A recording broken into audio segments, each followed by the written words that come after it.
Welcome to a brand new episode of Sequel Rights, the podcast where we take a look at the franchises that make you go, they made how many of those? And we give each and every sequel a fair trial. My name is Justin Camps, and I'm here with Elizabeth Helly and Tyler Hymanson.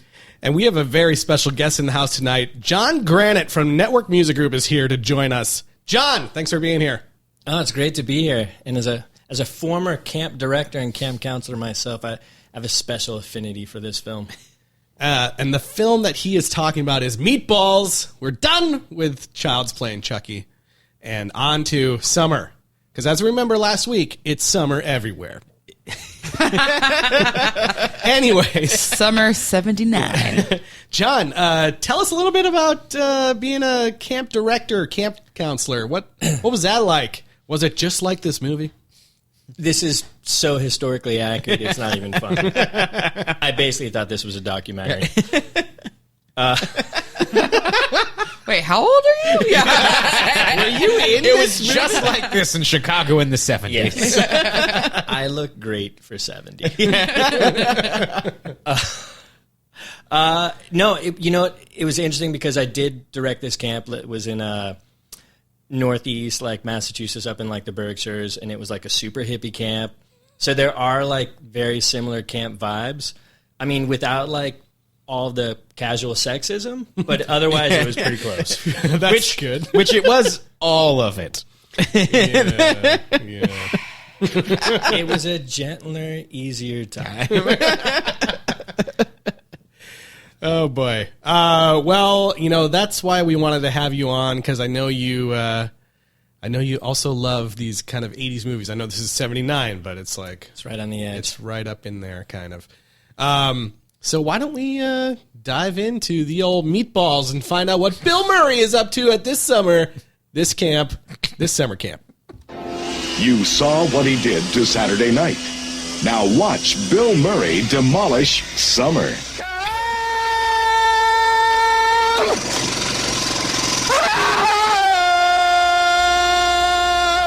Are you ready for the summer? Are you ready for the sunshine? Are you ready for the birds and bees, the apple trees, and a whole lot of food? Are you ready for the summer? See 300 kids from the city escape to the woods for a summer of wholesome fun in the sun. I'm the program director, Jerry Aldini. Is that a bra you're wearing, or are you expecting an assassination attempt? Are you ready for the summer, you guys? Are you ready for the summer? We got to say right off the bat, that song is awesome. That song is really annoying. Don't fight me on this. It's the best song ever. I remember like our first series that we ever did, American Tail, you were saying like, oh, those kids singing voices are so annoying. Like, this is 10 times worse than any other children singing we've heard Oh, but so it's far. just so fun. And It's like 100 of them. There's yeah. an innocence to it. Yeah, and like I felt like this instant nostalgia with this opening montage. Like, okay, let me start off by the bat saying, like, I had not seen this movie. So this was the first time I'm watching the movie, only heard about it. Same. And this song, which was the composer, written by the composer Elmer Bernstein, who is awesome, by the way. It just brought like this instant joy and nostalgia, and you see this like montage of all these people working at the camp, getting set up, and I was like, I never seen this movie, but I'm already feeling like, oh, I remember it like this, even though. What was your camp experience? Church camp. Also church camp. Yeah. Like, for how long did you go? I feel like it was not. This movie makes it seem like it's for like the entire summer. I also went to Boy Scout camps. Yeah, Boy Scout camp. So Boy Scout camp was either like a week, and I feel like maybe church camp was sometimes 2 weeks, because I do remember my parents coming once to visit, and that does seem like a weird thing for it to be if it was only 1 week. I can't remember. But I remember camp being really fun, and also annoying. I never went for more than a week. Cause Yeah, me neither. Did anyone else watch it? Because I watched it through the Amazon, there was the X-ray thing, and it flipped down at the very beginning, and it showed me that Lisa Loeb sang that song. What? So I'm guessing there was a cover, but I would love to hear her cover of that song. So if anyone has heard that, Yeah. please. Do you have it queued up right now, Justin? No, I Please don't. play and then write into the show or something. Yeah, I want to know. Do we have a? Is there a live phone? Yeah. Can we get a caller? Can we get a caller? we could get a call. Let's get a caller. We got Lisa on the line. Yeah. Hello, Miss Loeb. Someone in Vermont. It'll be too late by the time you hear this, probably. Fair, but if you go to our Instagram right now, you can hear that cover on our story. Oh, really? Because that's the one that's on Spotify. The regular soundtrack is not on Spotify. There's a contract dispute with the North Star kids. Yeah, sure. They've demanded they've demanded their masters back, and they're in a big dispute. They realized there were no waivers whatsoever. Yeah. Done. They have 70 of the 75 kids on board. The other 5 are holding out. For more Yeah, money. a couple of the parents got involved. It's typical. Well, we're talking meatballs. We're talking meatballs. Here's a great recipe for meatballs. 1, Bill Murray, summer, and a camp. Yeah. We're done. No, but this is Bill Murray's first film starring role. Yeah. And that was fun to see. You kind of get to see some of the start of his personality. There's some classic Bill Murray here, and then there's also a lot of him being way more manic than Yes. he becomes accustomed to. He's pretty wild. Like Yeah. you heard in the trailer clip, there's scenes where he's just screaming nonsense. I should have put the subtitles on. I didn't know what he was saying there. The intro at the beginning, and then when it's like it was hard for me to tell like how much might have been scripted and how much was him just like riffing completely. Yeah. Oh, yeah. Because it's him and Harold Ramis was one of the writers, and those guys like would go on and Stripes, Caddyshack, like all through. But I'm always curious. Like I would love to know how much was Bill Murray just riffing on that stuff, and how much was him, I feel like in this movie there was probably a lot of riffing. Yeah. It seems like that he is. They're just like, just go, like, just keep going for it. I watched the director's commentary. Oh yeah. And What did Ivan have to say? Ivan and I think Doug Adams. Wait, not Doug Adams. What was the other guy's? The Hitchhiker's Guide. Yeah, Dan Goldberg. I know. As soon as I said Doug Adams, I was like, no, that's not right. Ivan Reitman and Dan Goldberg were doing the commentary, and yeah, there was lots of conversation about Bill Murray, obviously. It was, they said like, oh, this scene is totally the scene where he is getting interviewed by the guy who's, for whatever reason, is there to interview children going to summer camp. Oh, for that because it was the super wealthy. Yeah, it was elite Camp Mohawk, which Camp costs Mohawk, and then he was just $1,000 a like, week. Yeah, we have Yasser Arafat coming in for a week with the kids. That was a great bit. I It like was that. That part. was so over the top. I All was improvised. dying. All It improvised. was like, and then the final week was Sexual Awareness Week, where we give each kid $200 and bring in all high class hookers From around the world. from around the world. I also love the the kids wanted pets, so this year we're going to send them all out into the forest to kill their own wild bear. And the Oh, is that reporter's safe? like, oh my God, are they going to be able to handle that? And he's like, we'll see. So funny. But yeah, Bill Murray is basically the beating heart of this movie. Yeah. And apparently they had, written the script in like 1 month and then That tracks. started filming without knowing whether or not Bill Murray was going to be in the movie. Oh wow. And I think he showed up. They said he showed up on day 3. Like they were like just like, we're gonna go. It needs to be Bill Murray, otherwise I don't know what we're gonna do. And yeah, he showed up last minute. Yeah, I read that there's like this Vanity Fair. They do those oral histories of the movie, and they were talking about how like all the Canadian kids that are in this movie like thought it was going to be Dan Aykroyd, and they were like, "Oh my God, we get to be in a movie with Dan Aykroyd." And then Bill Murray showed up, and they were like, "Oh, that guy," like because he hadn't really been in a movie yet. Like he had just been on Saturday Night Live like recently, and so they were just like, "Oh." That's really funny. Is this so? I was trying to figure this out because this is one of those movies that, like Justin said, it feels like familiar, but it also has like the formula for the summer camp movie, and it might be the first one. The other one that I could track down was Parent Trap. Parent Trap. Yeah. I was Yeah. Parent Trap. I mean, but thankfully that's an all girls camp, so Yeah. you don't have like the worst that they do is they do put they mess up the people's cabins or put them outside or whatever, like they Yeah. also do in this movie. But there's none of this horrible I sexism think it's and or sex. The first one that kind of has like it's after Animal House, but it finds summer camp of being that intersection of where adults are still like have one toe in the pool of adolescence because they're still hanging around kids, and like so it's a way to get Bill Murray in there acting like he's in high school, Yeah. but still being an adult and around kids, and it has issues. For sure, but it also is a really classic formula that works in a lot of movies. I mean, my version of this movie is Wet Hot American Summer, and I didn't realize how much it is parodying that movie would and not exist. then pulling from this movie. Yeah, I mean, there's no Wet Hot American Summer without this. Yeah, film. not at all. But I mean, I think what was great was that this film, like combined, there is like a little bit of the raunch, but there's also like, even just from the score, which has that like 70s Carpenters vibe, there's this like heartfelt sort of nostalgia, like right when you start watching, listening, like you were saying, like the opening. And then like the whole score was like very like, whoa.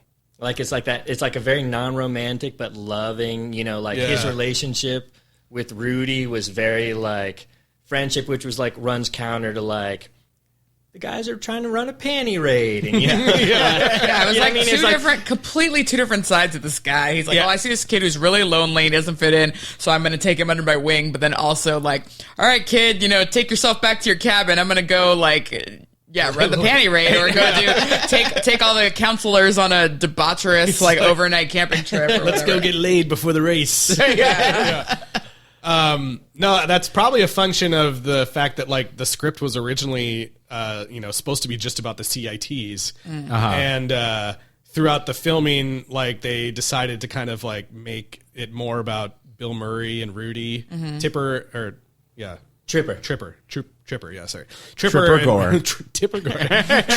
Rudy, and a lot of those scenes with Bill Murray and Chris Makepeace, who plays Rudy, were shot like were reshoots later on. Okay. That Like makes a sense. lot of the scenes of just the two of them together to kind of flesh that out, because when they first cut the movie together, they're like, whoa, we don't have a story.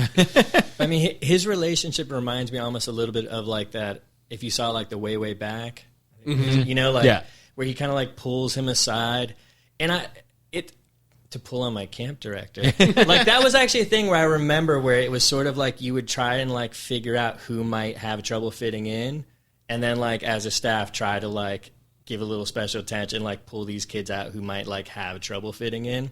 So like that like struck a nerve. I was like, this is like a real thing that like if you're trying to be good at the job, you would actually do that. And then it kind of balanced out with like, you know, all the nonsense and zaniness that was going to happen. Well, and it plays into like that kind of 80s Revenge of the Nerds, like kind of underdog, like, but like it's in a more heartfelt way where it's like, it's okay if you don't fit in, like you can be a weirdo, you know, it's like those types of things are trying to be said in this movie, or at least it's making the attempt to do that. Sure, with Spaz. Yeah. Oh God. Like, is his name Spaz? Or they just call him that? And is that a hereditary thing that his dad has the tape on the glasses? Yeah, it's Like, genetic. Breaking your glasses is genetic. Like that's hereditary. Being a Like nerd it was is passed genetic, down. Like you got to tape your glasses too, son. This is how in the Spaz family we wear our glasses. Just so silly. The guy who plays Spaz is actually the casting director for the film. I don't know if you guys knew that. No. Commentary notes. Sorry. For this film? Yeah. He was actually the casting director. They were finding a hard time. They were having a hard time finding someone for that role because, you know, a lot of these other CITs, they just put like open casting announcement in Canada where it was filming and got all these random people. There's a lot of boots in this movie. And I guess Jack Bloom, who plays Spaz, had the idea of doing the like glasses with the tape on it, and they were like, "Just go with it, Run with it." Yeah, do it." There was one scene because I knew it was a Canadian movie, but there's one scene when Rudy's like attempting to run away right at the beginning, where like I think Rudy has Canadian money and then Bill Murray pays with American money, and it was like the one like slip up where I was like, I wonder where this is actually supposed to be said.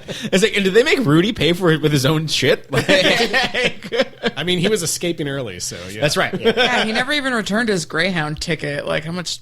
He lost $69 or whatever is now what that sign said. A lot. Canadian dollars. Oh, yeah. That's a lot of loonies. So this was actually cool. Watching the movie, I was like, I was like, oh my God, there's like so many people on screen a bunch of these times. And then listening back through the commentary, it turns out, they filmed at like an actual running camp in the summer. Oh, wow. For 4 weeks or whatever. So they ruined a bunch of kids' summer vacation. Yep. Yeah. Where it's like, no, you can't go down to the docks today. Like, Bill Murray's down there. Like, I hate Bill Murray. I just want to get in a canoe. Yeah, he said that they said on the commentary that like they were really excited about it for like the first week, and then by week 2 they were like, yeah, okay, can you just stop? Yeah. Yeah. We're bored already. Yeah, I heard they were like slashing the tires of the on-set carts and Yeah. stuff like that, and like started effing around with the crew, like to try and like make the movie go away. It's That's, just, kids. Gotta love it. it's just a cool way to make a like low budget movie look really big with having like, there's a shots of the huge like mess hall where everyone's eating, and there's just like a million people in there, it looks Yeah. like, which is really cool. Yeah. And when you want gossip, you can start We chanting. want gossip. We want gossip. That was Hot goss. That was amazing. I mean, that kind of stuff feels like something that would happen at a real camp. There's definitely gossip, but I don't think it would be announced like that. Yeah, I mean, like I remember stuff like that, but not at a camp where there were like also 6-year-olds. Yeah. Right? Like, that was where you're just like, huh. Yeah, it's a pretty wide-ranging camp. Yeah. Usually it was like, middle school kids, elementary school Yeah, the kids. Yes. camp I ran was just, it was like senior high. It was like just high school kids. Yeah, Yeah. exactly. It's not going to be Because like preschool to... It's like 5-year-olds to 25-year-olds. yeah, I don't know. Yeah. It was interesting that you literally, the actual counselors, you saw like maybe for like 4 minutes of screen time. Yeah. Like it was all the CITs and you almost forgot that they were actual counts. Like Right. you saw like 2 people. Yeah, like by the end of the movie, I'm pretty sure the only counselors were like Bill Murray and what's her face? Roxanne? Roxanne. But they were like the only counselors, and then Morty or whatever was the camp director, but there were no other counselors. Like they were all CITs. Didn't Right. you feel like a slight bit of sympathy for Morty? Yeah. You know, Yeah. like, Hey, like, Mickey. Hey, Mickey.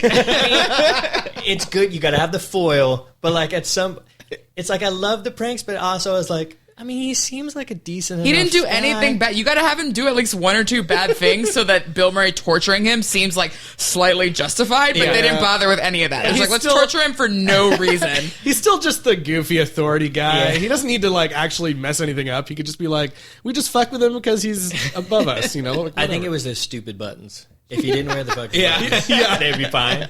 He's got to lose the buttons. And he was always like, my name's Morty. Yeah. Also, like, and maybe this was it. Like, it was impressive how like when they would set up his bunk somewhere outside, like it had all of like his nightstand.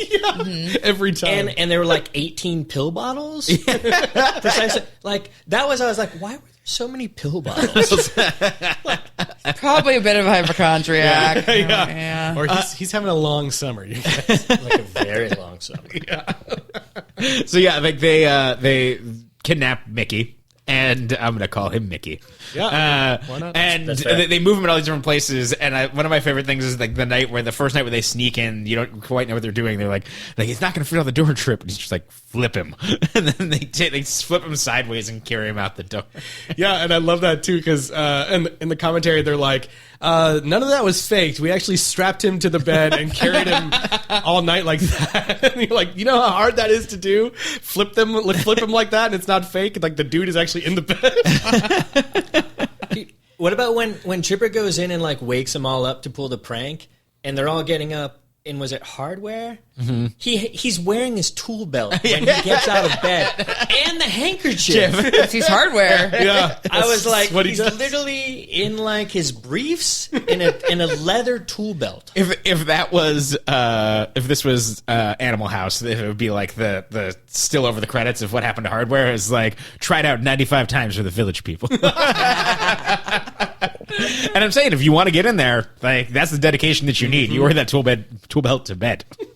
I was telling them before this that there's like a lot of child star check-ins. So since we're talking about hardware, let's just child star check-in on hardware. His dedication to like that role maybe showed because he went on to be like the most successful actor out of all of these no-name Canadian kids that they hired. And Matt Craven, who played hardware, is in tons of things as a character actor, and he's pretty much almost always like a cop, a sheriff, or like a army colonel or something Was like he a that. teacher on Degrassi?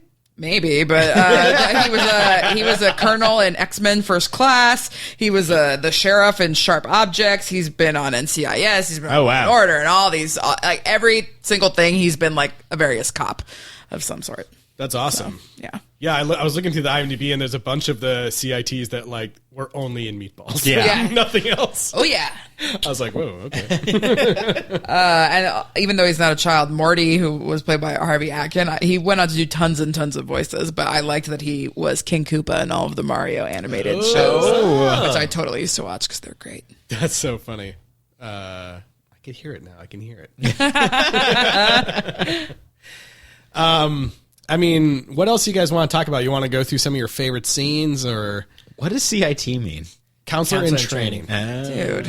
Come on, man. I thought you said did you you even- went to camp. Did you even watch the movie? I watched it. Let's see the records. Yeah. Show me your camp documentation, because I am not buying Calling this up his at dad all. and mom. By the way, the camp that I worked at was like super hippie, so they didn't have CITs. They were called spirits. Oh my god. And wait for it. They represented the spirit of the year before. Oh. Yeah. That's very hippie. Yeah. Okay. That's fucking You right. guys must have had some amazing granola. It was fantastic. So, what did you become when you graduated from being a spirit? Was God. did you become corporeal forms? You just had to leave. You became dead. Floated on. You got exercised. That's hilarious. Bill Murray, man, we were talking about the CITs, being a lot of like people, just random people from Canada that maybe only did one movie here.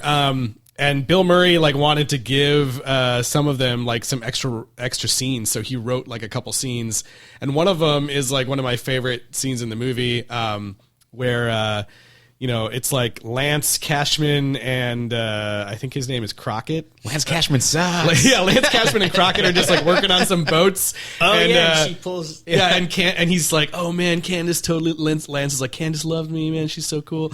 And like Candace pulls up in a boat and asks for Crockett, and she drives off, and he's like, what are you doing? And the whole time she's screaming like, I just wanted to get you along so I can let you know that I think, excuse me, I think I like you. Yeah. She's I think very you're really cute. Yeah, she's very forward. She's like, I think you're very attractive, and you're the only person in this camp I want to spend time with. And Lance Cashman sucks. He's a total jerk off. And I just love this scene because she's just like screaming, looking straight forward because she's driving a boat, like in real life, And it's loud. yeah. And apparently there was a cameraman just sitting on the front of the boat, like, that's the only way. with nothing else. Yeah. Like, Wow. And if you went in the water, I bet they didn't have a second camera. yeah, exactly. It's just That such was a a great fun scene. scene. Yeah. And her performance, and then Crockett is just so excited. It felt like very real, and Yeah. it was also like strong. There was like one representation with like strong female. Yes, like- one of the only. Yeah. There were a few. Yeah. I watched this with my girlfriend, and she cringed a bit. I'm not gonna. Oh, yeah, there's yeah. some cringing, but I kept being like, it was the 70s. Whoa. Yeah, Candace. We'll check in with her now. Sarah Torgov. She did a few more movies, but she now is primarily an illustrator of children's books. Ooh, good. And she is married to the guy who produced Psych, oh wow, the television. Pineapples. nice. Yeah, and Crockett, Russ Barham. This is one of my favorite ones because he did some more plays and movies and things, and he still produces plays or directs them sometimes locally, but his job is that he's like a Pulitzer Prize nominated commerce and financial journalist, writes for like Wall Street Journal and like Forbes. Oh, damn. And he was hired by both Ford and Boeing to write the 100-year histories of their companies. Oh wow, So you've made investment decisions off Crockett's choices. yeah, probably. that's awesome. So, yeah. very cool. Love that they're being successful in the present day. It warms my heart. What about AL? Now I'm super curious about all. Of them. Yeah. Okay, well, this is the, There's always one. There's always one. No, it's not bad. AL, which why was her name AL? And then sometimes they called her Al. It was I'm just waiting for you to be like, exotic dancer.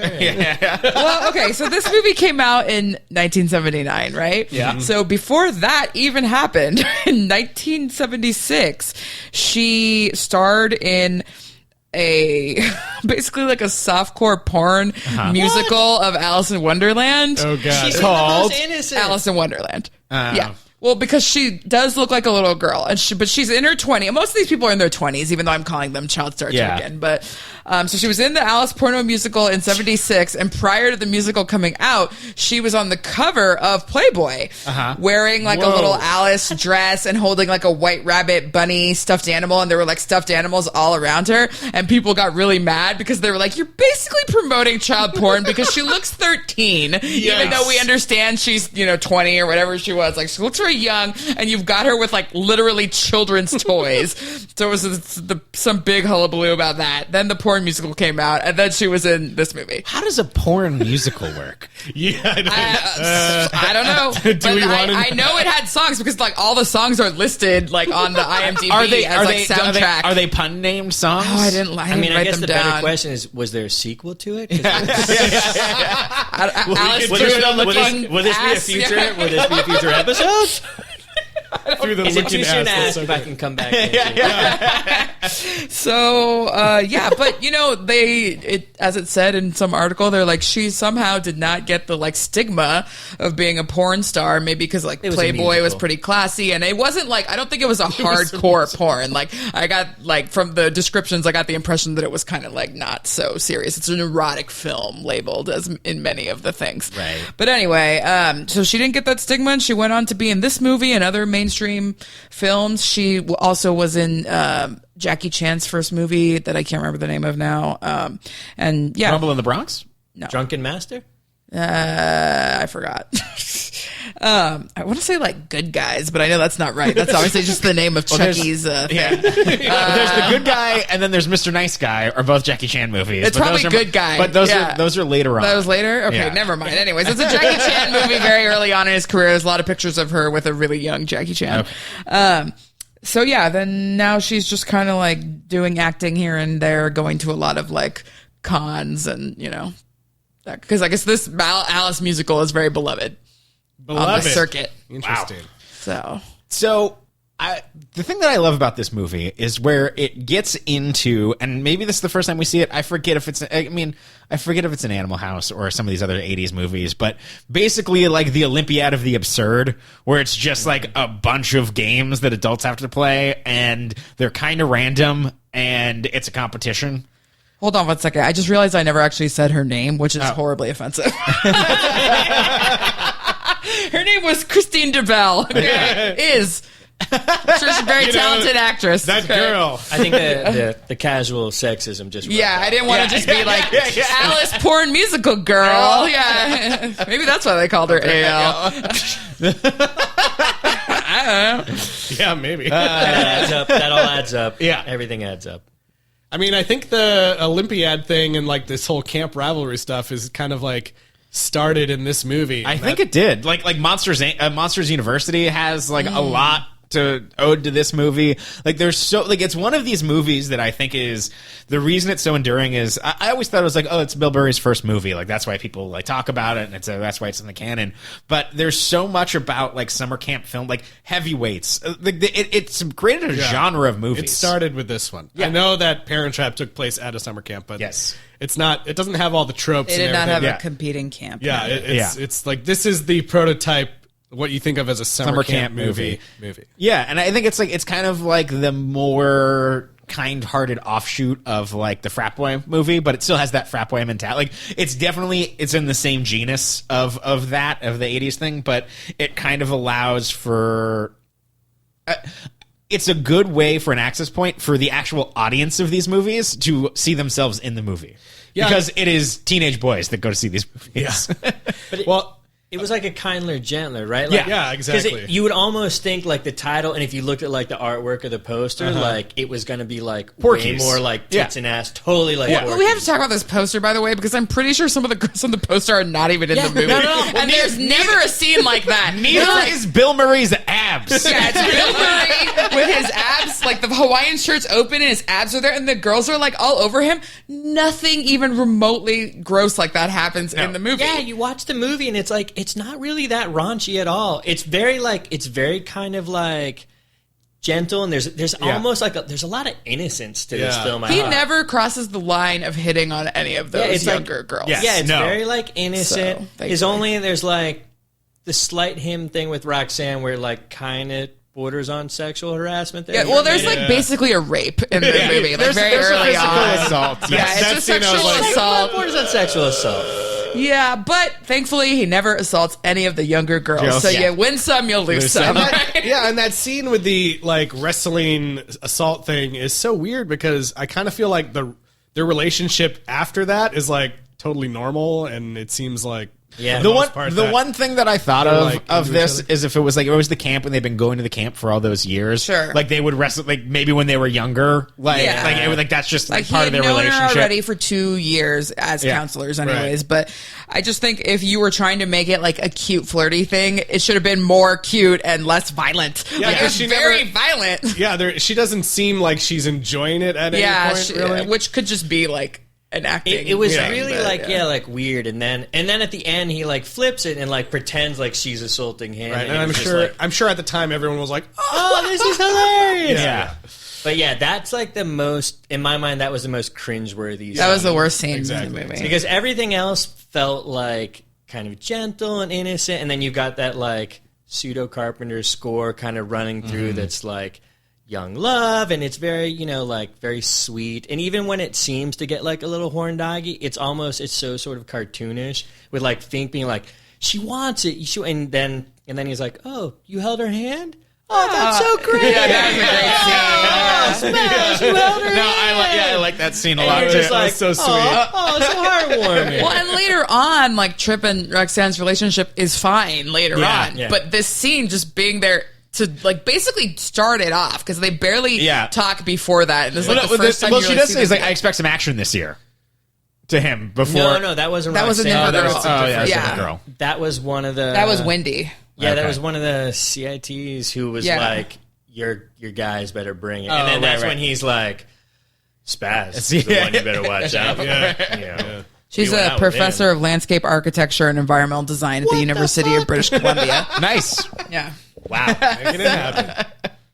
God bless the I think that there's something that like this movie kind of cemented it, and there's like when I rewatched Ghostbusters 2, not Ghostbusters, well, Ghostbusters also, and then Ghostbusters 2 also,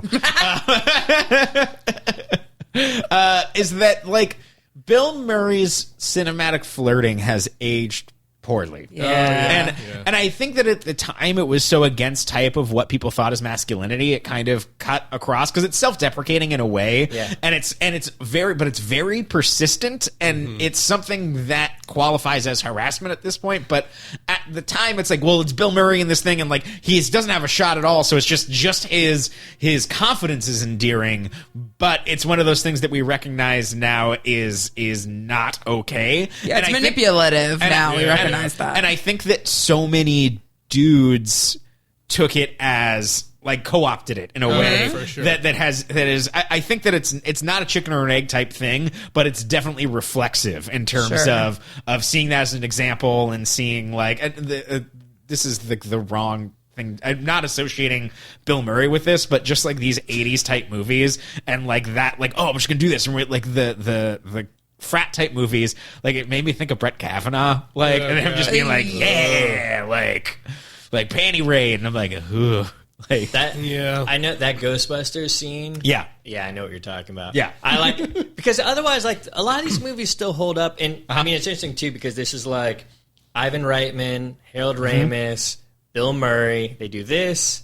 They do Stripes. They do Ghostbusters. Ghostbusters 2. But yeah, that scene. I mean, to go off topic and Ghost, I know exactly when you're talking about where like she's trying to close the door on him and he like stops, and I'm just like, oh, this plays very different now. Yeah. Yeah. I guess what I'm saying is that I can see why at the time they thought it was okay. I can see where they went misguided. It was never okay, and I think that people have taken it as an example and run with it even further, and it's made it age even more poorly.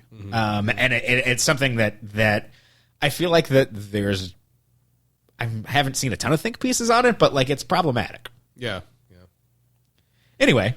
So serious. It's weird though, because like we said, Bill Murray becomes fine later, but that weird one scene is so weird. But then all the other relationships between the CITs are actually like pretty decent. Like I feel like normally in this movie there would have been at least one guy who turned out to be a rapey jerk at some point, but none of these guys actually do. Like even the girl that they call her out at the gossip thing for like hooking up with this guy 2 summers ago or whatever.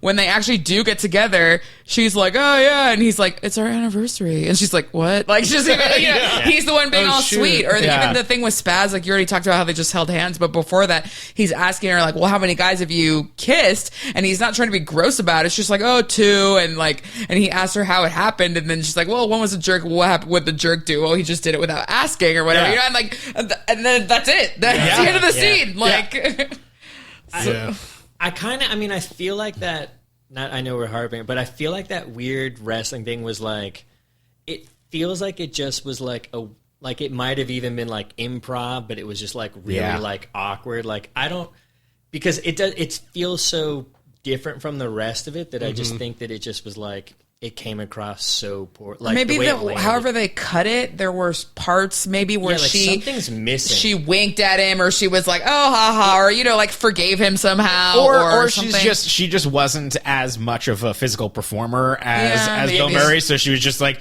in the scene, she was trying, no, we can do it, but was just uncomfortable with like if I'm being picked up, I'm like not uncomfortable, like I'm not okay with this, but just like I can't maintain character as this is happening, That's and that true. came across. Yeah, She gets the tossed panic. around like crazy. He also because he throw I watched it more closely this time because I watched this movie like a month ago. Okay. And was like, and then this time when I watched it in film again last night, I was like paying close. And he like throws himself off a few times, like as if like she's like throwing him around. Yeah. Right. But it doesn't like you're saying, like I think she wasn't. She never looks like she's into it. Yeah, it doesn't cut But back I to think her the scene, smiling or anything. It might have been Right. the acting too, because I think it might have. It felt very like that scene was supposed to play differently than it actually ended. Especially up in getting shot. context with the rest of the movie. Yeah, because the rest of Yeah. the film, it just doesn't make any sense, and especially like he's so like his talks with Rudy about her and how he's playing off his like his insecurities and how he kind of likes rocks, and it's just like. Yeah. I feel like that scene something. And even on the commentary, like during that scene, they're just talking about like, oh, it's such a fun scene, and da-da-da. Yeah. They didn't mention anything about it being like, I think it's a little weird or something. But Yeah, I mean, I could be wrong. And the thing that he's doing is like he's doing like a big like WWF like type wrestling thing, and like I think if she even just played a little bit more and like, okay, I see what you're doing. Yeah. like, Yeah. but she doesn't, and it stands out for sure. yeah. But that's enough of that. I mean, what other scenes did you guys really love in this movie? I mean, whenever Bill Murray is giving an inspirational speech about how much they suck, is like the first one's the basketball game where he's like, "Oh, we're gonna lose. We're gonna lose bad." But we're gonna lose with dignity. I did like this basketball game. I really okay. So what is it? North Star. The North Star cheerleaders were a lot better at dancing, even though no one at North Star has matching outfits. And but they were good dancers. Whereas the Mohawk cheerleaders were not as good of dancers, but they had the amazing cheer that's death, injury, blood, and pain. Mohawks win this game. Like I was like, that so is messed an up. amazing cheer. Also, whenever they were talking about the Mohawk camp, the music was all like Native American. I know. Yeah. It was like, dun, dun, dun. But in a way, like, I guess, who knows if they were just doing it to do it, but it also shows that those people are douchebags, basically. Well, they even have like a paper mache, like Indian redskin head on the front of the bus. Yeah. Like, The first time that you hear it, it's when some kid shows up and he's like, "Carry my golf clubs." yeah. By the way, all that is happening in a Kmart parking lot. Yeah. Yeah, that was so great. So No, that makes sense, though. That's where the camp, like, pickup place normally was. Like, Yeah, ours was like my parents would drive me to the camp. I never got on a bus to go to meet somewhere and go to the camp. What was your camp called? I can't remember. Do you remember what your camp was called? The one I worked at was Row Camp. Row Camp. Well, do you remember what your camp was called? Camp Sherman. It's the Orange County Girl Scouts camp. Maybe it was still. Camp Lucerne, I think. Camp Lucerne. Well, guys, speaking of camp names, it's time to play everyone's favorite game. Oh, God. It's called Mystery Meat.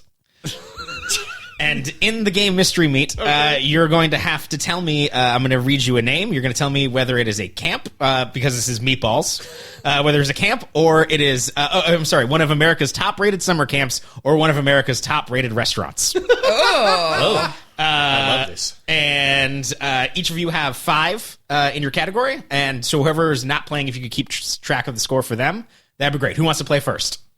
Why don't they play? I'll keep score.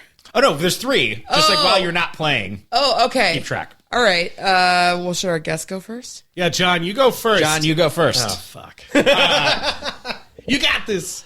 So I'm keeping score. Is that what you're saying? Okay. Yeah. All right. So number 1 on Mystery Meat is Totono. Ooh, Can you use it in a sentence? I cannot. I cannot. Totono. So it would either be a restaurant or it would be preceded by camp. Camp Totono? Yeah, I think it's a restaurant. That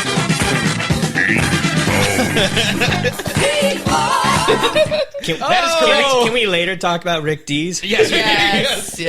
I wanted to also call this Maitre D's, but I thought that was too much of a deep cut.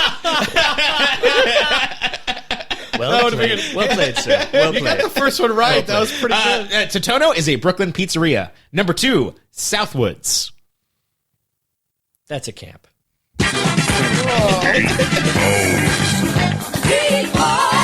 Listeners, you can't currently see the dancing that is occurring during that song every Southwoods time. is a subway jam. camp in upstate New York. Bix. By the way, the dancing is very refined and classy. Bix is a restaurant. Are we ever going to know what the bad sound is? It's a supper club with a swanky 1930s ambience. Oh.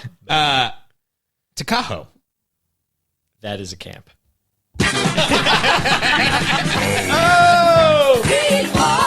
Well, he won. That's a boys' fine, camp. That's a right? boys' camp in North Maine. Nope, he has one more. Anything that sounds slightly of cultural appropriation. Yeah. Is a camp. That's And then the rule. Little Pine. I think that's. I think you're trying to trick me. Or is he trying to double trick you? God, you're fucking in my head, man. You're in my head. I'm gonna go. It's a camp. It just doesn't matter. It just doesn't matter. Well I played. tell you, it just doesn't matter. Oh, That is a vegan restaurant in Los Angeles. All right. me? Okay. I'm going to be Contestant terrible. number 2. Time to ready. play Mystery Meat. Or Maitre D's. What do we prefer here? We'll call it Maitre D's. Maitre D's. Blast. I'm going to say that's camp. Oh, my God. I wouldn't want to go to that camp. It's an Idaho Christian paintball camp. Christian paintball camp? Lazy Bear. Lazy Bear restaurant. I love this song. Yes. It's a communal dining experience in San Francisco. Okay. Katanga. Camp. It just Damn doesn't it. matter. I used the Jon Granat rule. I tell you, it just doesn't matter. Damn it. Katanga is a celebration of Italian cuisine. What? Okay. Dakini. Camp.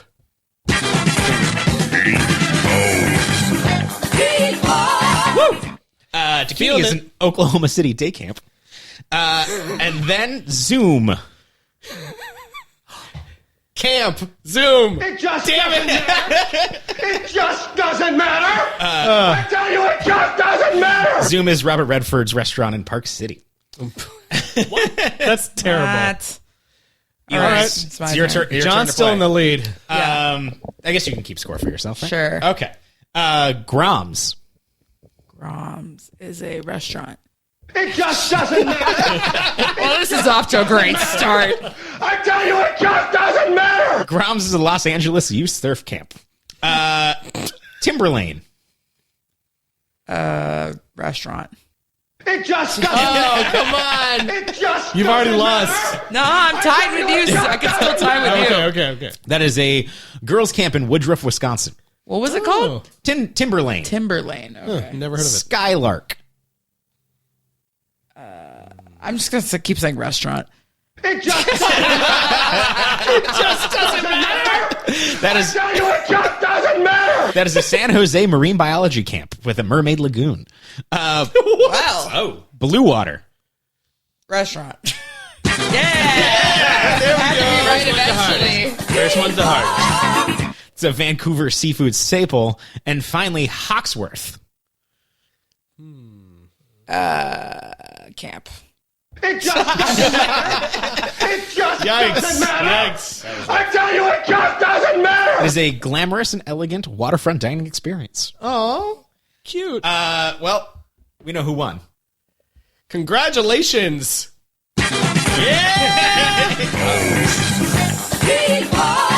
Is it a cash prize or? You get to tell us more about Rick Dees. Let's take this time to talk about Rick Dees. I mean, how amazing, The disco duck himself. Yes. How amazing is that track? It's so great. How amazing is it that Rick Dees wrote and performed that? I always thought he was a one-hit wonder, but I guess he got two this. hits. Two Two-hit wonder. Let's count those. 2 hits. Okay, Disco Duck was a #1 hit on Billboard, and I could not find it on Spotify. What? The original version, at least. It's probably because, like, he wants all the monies. Yeah, probably. The very few monies. YouTube it was for me. This is such a great song. It plays during the Olympiad Yes. section, which is just really fun. And the commentary, did they talk about where the title of the movie came from? Because like there's a tennis sequence where someone's like, "You meatball." I read about this in the Vanity Fair thing. Okay. Did it not say in the No, commentary? no. So they said that, like, it was just completely random. Okay. That they were like, oh, yeah, I think somebody said that earlier in the movie, but that had nothing to do with it. It was just random and it sounded good. And so it looked good on the poster and we just went with it. That's so crazy. It's funny how that happens, where it's just like John Carpenter talks about, like, yeah, there was never a movie called Halloween, so we made Halloween. Yeah. Well, and it's like, you know how Google auto-completes your search queries? Like, I was like, why is Meatballs, like, called Meatballs? That was definitely one of, like, why is the movie Meatballs called Meatballs? Or where does the name come from? It was like, all these things were like, How you make Babby? I figured it was like a take on like Goofball or something. Yeah. Like they were all Yeah. kind It's a of like derogatory term. outcasts and- Stupid meatballs. Yeah. Like, why was that one dude named Wheels? Wasn't he nicknamed Wheels? Like he Yeah. was never on wheels. Yeah. He never was like. And he didn't run. He didn't roller skate or anything. Yeah. Yeah. Run. He didn't. Yeah. He wasn't in the Burger King Kids Club. He was wearing knee pads while they were playing basketball. oh, maybe too. he likes to skate? Yeah. I don't know. I didn't write down anything about him, so it must have not been an interesting child star check-in. I only wrote down, like, the top 7 that I thought were somewhat interesting. 7 is a lot. Yeah. Well, I think he had another name. I just don't. All I see is wheels. I think that's all it was. Did you talk to your doctor about that? All I see are wheels. Doc. Wheels everywhere. Flying out of windows. Yeah. So, what's your guys' favorite intercamp event here? I love the spaz, like stacking cups thing. Oh, Yes. He gets his moment in the sun. I like the comeuppance of this because there is a Camp Mohawk person who's going to sabotage Spaz with a slingshot. And We've already seen him sabotage somebody else earlier. yes. Yeah, we get to see like day 1 of the Olympiad. We see Mohawk sabotaging like every event. Right. By the way, they sabotaged like a 5-year-old kid who probably couldn't swim. Yeah. Because the Yeah, event that was was holding fucked onto a up. beach ball and paddling across the thing. And they pop his beach ball and he starts drowning. And Not they, cool. they broke that girl's ankle? Yeah. I forget that they also break a bone. Like, what a bunch of thugs. Yeah. It's so messed And up. then they get their comeuppance. yeah, That's right. day 2 is all about He- the North Star campers fighting back. I agree. He's in the zone because he gets like this first kiss on the and this is how sweet and innocent the film could be too, where it's like he gets a kiss on the cheek and then he's suddenly like floating on the clouds and just like in the zone. He's like Popeye with his stacking the spinach. cups. Yeah. And it just works. I thought that was a fun event. Yes. One that I hadn't seen before. I've seen like the potato sack race and all that stuff. They talk about the egg toss, but I don't think we actually see an egg toss. Yeah, the hot dog eating contest was pretty gross. That I was like, okay, so Fink, his name is Fink, right? Yes. Yeah. He's gonna go up against the stomach, and Bill Murray's giving him this pep talk, and then the eating contest starts, and the entire time Fink is eating, Bill Murray is like shaking him and like moving him around, like come on, you're doing it, come on, man, you're doing this, Fink, you got this. You gotta be the stomach. And I'm like, that would be so distracting. Yeah, If I was trying to totally was eat, making it worse. I would probably throw up. I'm like, dude, you're shaking me up too much. Yeah. I can't eat. By the way, the stomach was actually on the Canadian Olympian wrestling team. Oh, really? Yeah. That guy was gigantic. He looked like he could be. Yeah. Yeah, and then Keith Knight went on to be a very prolific voice actor, but in 2007 he died from brain cancer. Oh, that's so no. sad. But him and Spaz, Jack Bloom, stayed really good friends and were in like 3 different movies together. And Jack Bloom and his wife Sharon Corder are the directors of Reel Canada, the sponsors of National Canadian Film Day, which is apparently the largest film festival because it goes across all of Canada at once. So therefore, it covers the most geographic area. Today is Canada Day, by the way. Oh, Happy Canada Day to Just tying it all together. Yes, our the day of brothers, recording. to our Yeah. brothers and sisters up north. that's right. I really liked the chemistry between the actor who plays Fink and Jack Bloom, who plays Spaz. They have this scene where they're like playing tennis against these other 2 girls. And it was just like this slapstick physical comedy, like tennis scene where like, you know, they're the worst tennis players doing everything wrong. And then I love that, like, you think that, you know, by the end of the scene, you think, oh, the girls are going to be really good. Like, they finally served a ball over and the girls are going to be really good and make fools of them. And the girl also like runs back to get the ball and like falls backwards. No stuntman or anything, falls backwards and hits her head on the fence. And I just thought that was a really cute and fun scene for those guys. The speech, it just doesn't matter. Oh my God. Pretty iconic. They just let Bill Murray go wild in that scene. I mean, I felt like that they had to have like thought about that when it came, like, because they were just coming off Animal House, right? Yeah.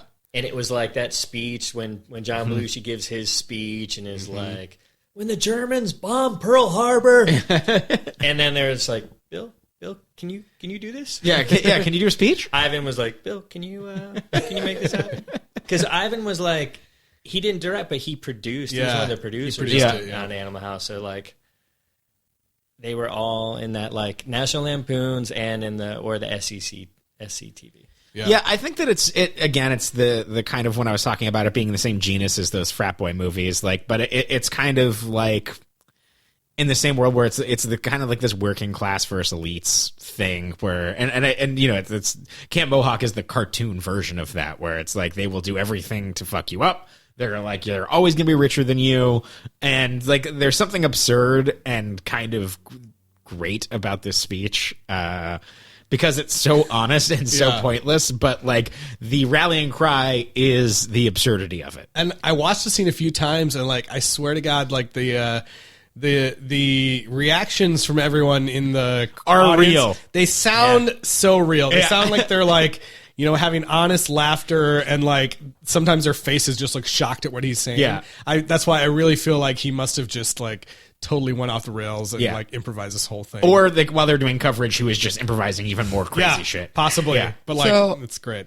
Yeah, I have to like story time for a second about this speech. I haven't like talked about this in a while that I was trapped in the USC Children Marching Band for 11 years, but I didn't realize that that this cheer comes like from this movie, and we would do this cheer in band because but it like flip it around to insult other people even though it's supposed to be self-deprecating, like because a lot of stuff from the band they're still doing what they did in the 70s and 80s, and so this cheer like we would do it when if we had a huge lead but the game was still going, it would usually be the cheer would be hurry up and lose, like hurry up and lose, and then if the other team that was losing tried to like review a play or there was a foul and then it would be, it just doesn't matter. It's just like over and over again. And then when I heard that in this movie, I was like, damn. I was like, I can't believe I didn't know that was from a movie. Like, I literally probably spent hours of my life doing that. Like,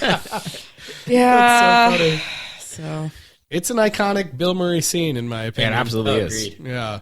I just love it. It's raw. I did like in before the eating scene too, another classic Bill Murray where he's giving Fink the pep talk. Just like, you know what they're saying? You're saying win today. The kid Fink picks up a hot dog to listen to. He's like, no, it's a couple of these guys over here. That was awesome. That's where I felt like that had to have been riffed. Where he was just like, he's like, no, it's a couple right over here. apparently that guy, Keith Knight Fink, actually ate 100 hot dogs throughout the filming of, like, because all the coverage they had to do, he ended up eating 100 hot dogs. and being shook by Bill Murray the whole time. How did he not puke? God. I know, that sounds He kept awful. he kept tickling his stomach. He probably did. Yeah. This movie definitely plays into the fat jokes, but I also feel like that I didn't like. Yeah, it does too. But I also felt like none of the people like hated him or like were really Right, Like he was still part of the group. He Yeah. like went on the fire camp trip and with everything with. Yeah, he was part of the group. overnight or He's just whatever. unworthy of love because he's Yeah, fat. that's true. He didn't get any. And then the nerdy girl with glasses, also unworthy of love. But everybody else got paired off, so it true. worked out. That's Yeah. true. That's true. Yes. All of that. But like you were saying, though, it was nice that, like, you noticed, like, they weren't bullied at this camp. right. Like, whereas, like, when Spaz coming out of the Kmart, like, I think the other camp counselors, like, bully him. And that was, like, the one thing I noticed was, like, even though, like, they got, like, a little like, when they pulled off Fink's pants, it was because he was, like, they were trying to spy He was on being the girl's creepy. Yeah. Right. Yeah. And it was just like, okay, you know what? And he got his comeuppance. Yeah. But, like, they weren't... But I did notice when they played the basketball game, like, it was just so forced that they were, like, having him eat, like, a candy bar while Yeah. He always had food with him. and he had, like, a candy bar tucked into his shorts. Yeah. And then, like, at the end, when they're like, we gotta celebrate, you held hands, and he brings out the cooler that's fucking just filled, like, to the brim with just... It's Good a weird, Lord. it's a weird situation where you feel like the filmmakers are making more fun of him than like the Than the actual kids. Yeah. like camp counselors and everyone. It almost felt forced because, like, within it, they were just like, no one was really mocking him at all. Yeah, because even when they are like poking fun, it has the feeling of more like, just as friends. He still when you felt like one of them. Yeah, when you're one of us, you're still our friend. We're gonna poke fun of you because we love you and for fun. Yeah, it was almost like, Never felt exactly. The mean-spirited. filmmakers were just like, Even when they're like, hey, we got to show he's overweight. Yeah. in one of the amazing like voiceover things, there's like, there's a very fat pair of pants hanging from, from the flagpole this morning. But even then, like, they're being creepy. They're listening to the girls, but they don't really see anything or hear much Yeah. of anything. Well- They just hear them, like, joking around about a romance novel. And I love that scene too because it shows kind of like the naivety and like, but also like they're at the precipice of like being adulthood because like they're talking about like I wonder what it like it's the romance novel is describing an orgasm. Basically. Yeah. They're like, oh, it sounds great. Like, Well, and then they pull off his pants, but not his underwear, and they put Yeah. the pants on the flagpole, and they slap his butt a couple of times with the fly swatter, Yeah. and that's it. Which Like, he deserves because he was being a creep. yeah. Yeah, So it's he not does get stuck underneath the cabin. the cabin. Yeah, I wonder how long they left him there. Yeah. Oh well.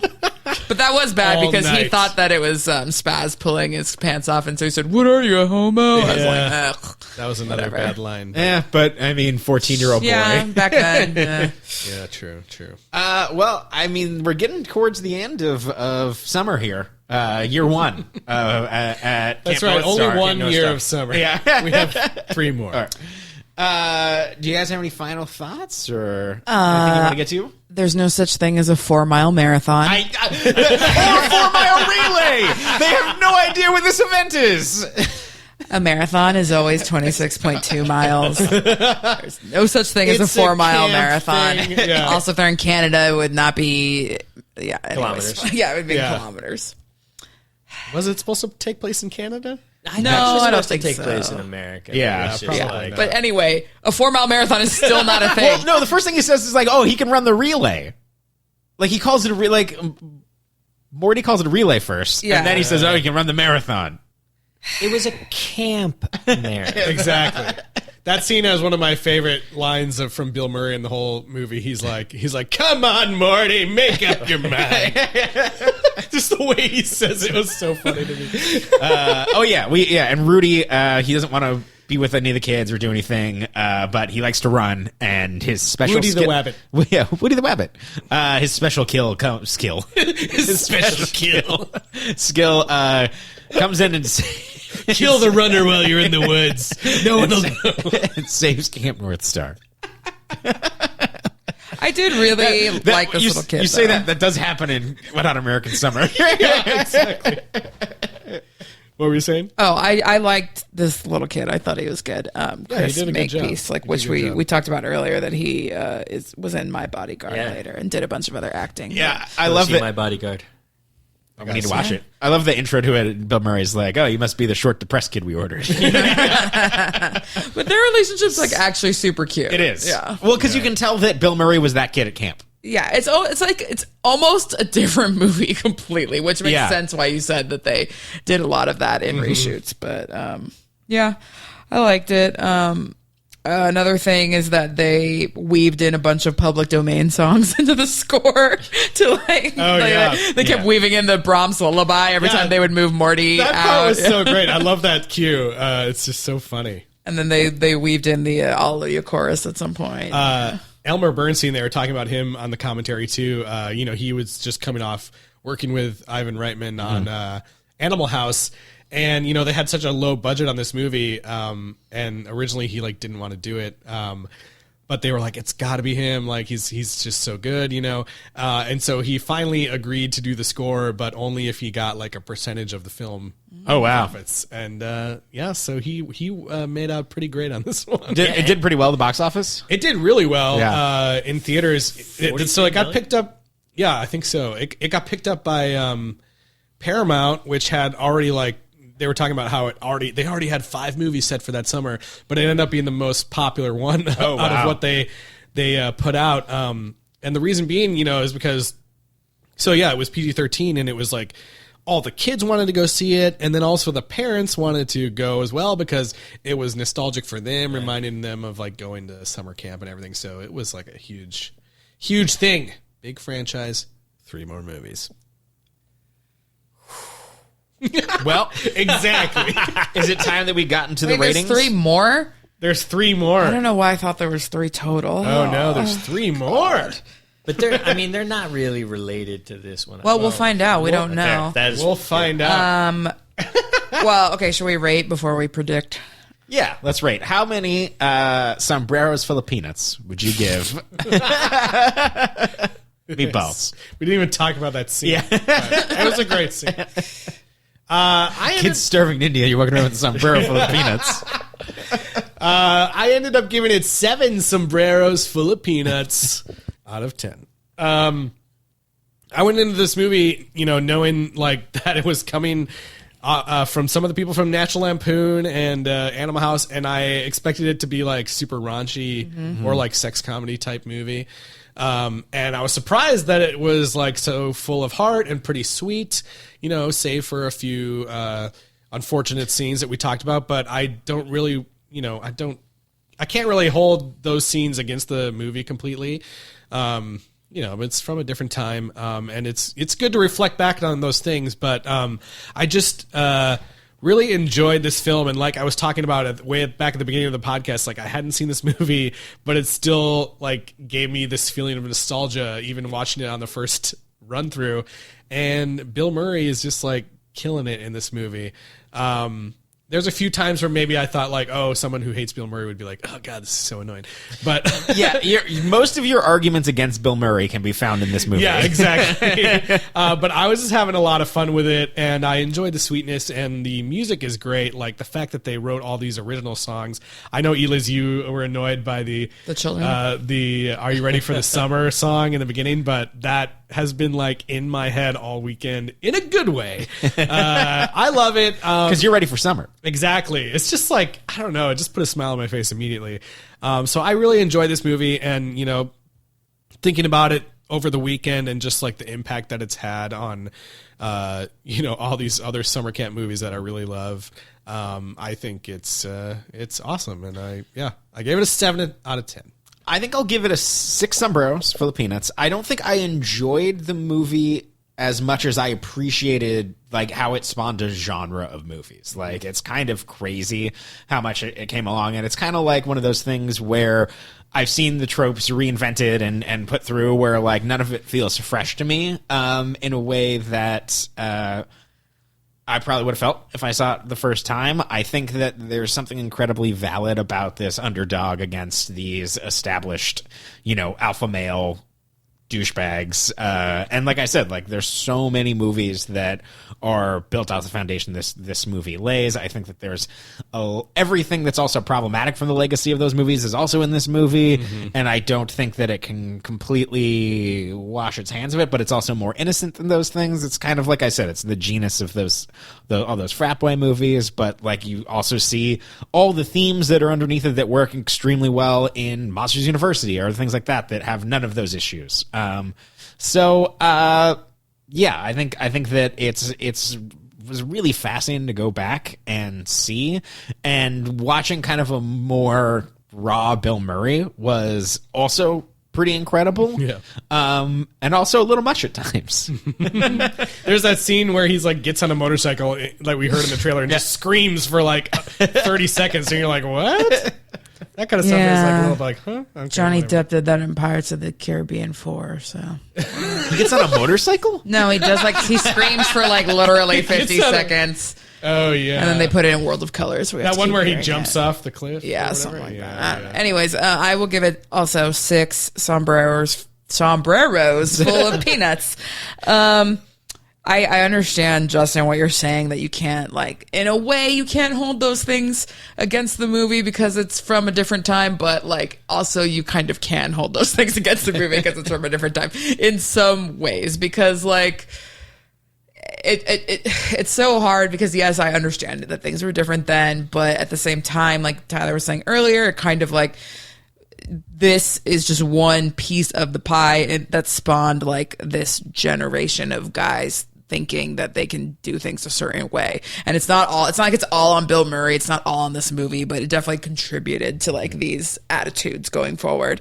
And, I don't know, like, I'm just a person in 2019, and so I can only judge it by, like, those standards, because even though I can try to think of it from what it was like back then watching it, I can't really have that experience, and so I have to, like, on my own terms, just judge it by, like, what it is now. Yeah, I think guess. that the way that I think about it is, like, at the time their intentions were good. They weren't intending to do all these Sure. things. It's just 30 years in retrospect. It's like, I can't help but interpret it that way. Right. Yeah, and I think this came up to somebody was talking to us on Twitter about Glenn from Child's Play and the trans thing, and we had, like, kind of taken that movie to task for it. And they were saying, oh, it was really, really, progressive for its time, but, like, yes, sure, but it doesn't hold up to the standards that we have now for how we talk about trans people, just like how this movie doesn't stand up to the standards we have now. And it wasn't talking about consent. The experience that I had watching it in 2019. Like, Yeah, exactly. If I had gone that time machine, maybe you'd be right. Yeah. Yep. So yeah, 6 is what I say. But full of peanuts. Yes, lots of peanuts. How about you? I'm gonna go in the opposite direction and go with 8. Ooh, Sombreros. full of Nice. peanuts. But I also, this movie I saw this movie when I was much younger. And I think what I love about this movie is that it has, like, an innocence to it that I think is hard to find now in films that are made now. I think there's not, like, a cynicism to it. And so whereas it does stumble, having, like, grown up, especially through the 80s, like, I think I've seen the movies more so that contribute to what you're saying. Like, Yeah, for sure. like Porky's, things like that like, are clear. Yeah. Like, I would actually say that I think they were trying to be progressive, whether or not they did. But and I definitely understand that, like, trying to look at a movie now, like, it's just different. Like, fuck, I mean, when I think about like Overboard, which I love as a film, and then the remake now where they had to flip it because like that movie's about false imprisonment. But the original one with Goldie Hawn is fucking adorable. You know what I mean? Like even though it's terrible, but it's like it's adorable. But some things, it's like you can't go back and make some movies that were made in a certain time now. Like that movie belonged in the 80s, the Overboard now, like even though they flipped it and it was like the woman false imprisoning a man. It still was like, you know what I mean? It just was like felt weird. Whereas this movie, it feels natural sort of to its time. So, I think that in my mind, I think and I love Bill Murray. And so like seeing him just like riff through all these things, like right from the beginning, it was fantastic. And he just seems to kind of be like cut loose there. Yeah. And I think that in my mind is like what's great about it, because it's something that I feel like I wrestle with whenever I go back and watch some of these older movies, and even when I think about like literature and stuff, and it's just sort of like like, well, how does this play? But like, it's hard to take something and judge it now, even though it's all you can do in a way. Yeah. Sure. But like, am I gonna look at like Huck Finn? You know what I mean? It's just like some of these things. Definitely. Oh, Well, man, and like, it's how do we and do also this? it's totally different when you have the childhood experience of seeing it. Totally. Like, it's Well, like and I saw those other films that were like the extreme, like they made 4 or 5. They made like at least 4 of those Porky's movies. Yeah. And sure, we'll get to that eventually. Ironically, by the way, set in Miami, where I'm from, which I did not realize at first.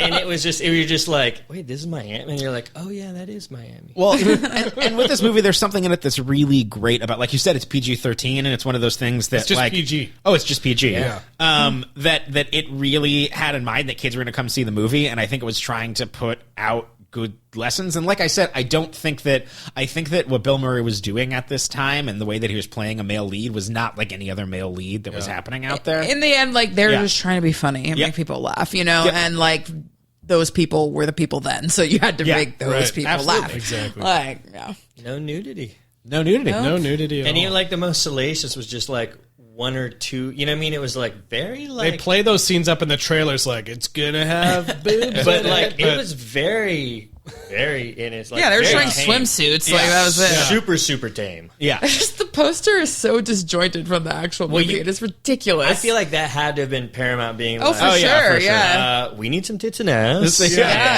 And We're we gonna are sell it pushing as a sex this. comedy. Yeah. We want as many kids. Yeah. Can you imagine how disappointed you would be if you were like You're like if you were a real creep in the 80s, no, like a teenager, not a creep, like a teenager. I mean, is it a Who's creep like, I'm if gonna you're go see it curious for about boobs? like Yeah. looking at it? No. I meant like I was thinking. I think like, everyone's like kind a of fascinated 50-year-old by dude. nudity being at a like- certain point, right? But I think the trailers don't emphasize the young kids in the movie. Yeah. Fair enough. Fair enough. It's all like No, the trailer's like they show like, that trailer with Spaz Teenage, looking at the girl's blah, blah, boobs blah, in the yeah. computer. Like that's the like. And the then you main thought shot. like, oh man, I might see boobs or something, you know? Like, Exactly. And then you go and you're just like, You're like, I saw boobs in this is really Airplane. That was heartwarming. PG. This is like, right 16 candles. before PG-13. oh, but talk about movies that like Yes. question some of those things. Oh boy, yeah. Well, I think that's going to bring us to the end of Meatballs. But luckily, there's a Meatballs Part 2 coming up right next week. Do we have a subtitle? It's called Meatballs Part 2. Oh, okay. As I just said. The second helping. I have no idea what's going to happen in this movie. The Part 2 makes it sound like it's a continuance, but What year? How many years? 1984. So Oh, so 5 not years. that long. 5 years. Do we think we're back at Camp North Star? Sure. Probably? Maybe? Bill Murray's not going to be there, I don't But think. see, now you're like in the middle of the 80s, and Yeah. so you're right in like the Porkies. And, Yeah. I feel like this is where like it's gonna- innocence is gone. 'cause It's this going to is turn the- into They're a gonna get rated worse. R Yeah, guys, movie. I feel like that wewe're gonna be. I'm gonna be retroactively changing my score to this to a 10 as we go down this road. I think you might be right. I don't know. Because you're basically going from Jimmy Carter to Ronald Reagan. Yeah, that is exactly what is happening. that is my favorite description of this. We'll see if we're right. But in the meantime, Eliz, where can people send us their camp stories, and if they find that cover of the Lisa Loeb? Yes, please do email us sequelrights@gmail.com. And find us on social media, Twitter, Instagram, and Facebook at Sequel Rights. And please rate and review us on Apple Podcasts. Podcast. Give us 5 Camp North stars. And listen to us on Spotify. We're on Spotify. And every listen there helps. And thank you so much, John, for being here. Yes, that was it was fantastic. so fun having you on the podcast. For directing our first summer at camp. That's right. We needed your help to guide us through the summer. In Meatballs Part 2, do we all get to be spirits? Oh, yeah, I guess. Well played, sir. John, is there anywhere people can follow you online if you would like them to? Sure. I think my Twitter is my dive bar, at my dive bar. Oh. And my Instagram is just my name. All right. Yeah, when I did that, I didn't realize you're supposed to be cool and creative and like come up with something. I was like, I want people to be able to find me, right? Yeah. Well, no, that makes sense too, especially if you're a professional. Yeah, that's going to bring us to the end. But you know what? We are still ready for summer. There's more summer coming next week with Meatballs Part 2. Are you ready for the